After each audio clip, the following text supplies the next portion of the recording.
मगर समुदायको आफ्नै सुन्दर भाषा छ जसलाई मगर ढुट भनिन्छ।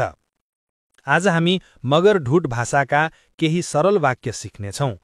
बाबालाई बुई, आमालाई मुई, दाजुलाई दाजै, दिदीलाई डोई, बहिनीलाई नानी, भाइलाई भोया, ठुलो बुबालाई मिझा बोई, ठुलो आमालाई मिझा मोई, फुपूलाई निनी, फुपालाई निबा वा पुसै, श्रीमानलाई लेन्जा, श्रीमतीलाई मास्टु वा महाजा, छोरालाई लेन्जा मिजा, छोरीलाई मास्टु मिजा।